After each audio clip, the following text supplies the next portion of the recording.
হাত আছে, তালু আছে, রেখা আছে। আমি বলছি আপনারা শুধু একটু মিলান, হ্যাঁ হলে হ্যাঁ বলবেন, না হলে না বলবেন। ডান হাতের প্রথম রেখাটা দেখেন, উপর থেকে ডাইরেক্ট নিচে নামছে এমন।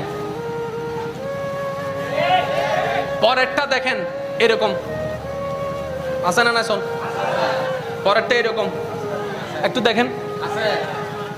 ডান হাতেরটা যেমন, এবার বাম হাতেরটা দেখেন পুরো উল্টা।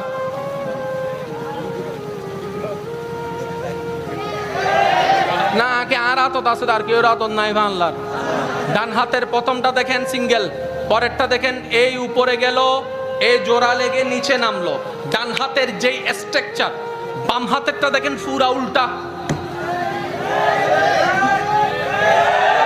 আমাদের হাতে আছে, ওনাদের হাতে নাই, তাদের হাতে নাই, ওদের হাতে নাই। স্ট্রাকচার তো সবারই একই। এবার ডান হাতেরটা বাম হাতেরটা, বান্দা ভাবতে লাগলো কিরে এমনটা হলো কেন, কেমনটা হলো কেন, এমনটা হলো কেন। এবার যখন সে জিজ্ঞেস করলো, ভাবতে লাগলো। এবার ভাবতে ভাবতে একজন আলেমের শরণাপন্ন হলো।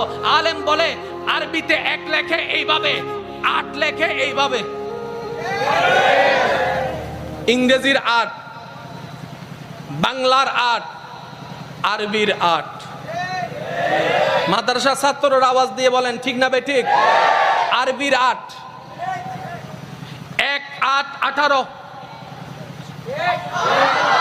এবার আপনার যদি ডান হাতে হয় 18, বাম হাতেরটা যদি উল্টা হয়, তার মানে 8 1 81। এবার 18 81 যোগ করেন,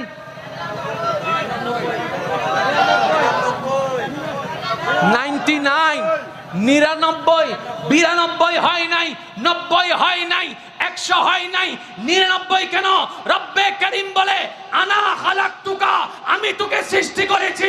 তার প্রমাণ আমি আল্লাহর 99 সিফাতি নামের সংখ্যা তোর হাতে দিয়ে দিলাম।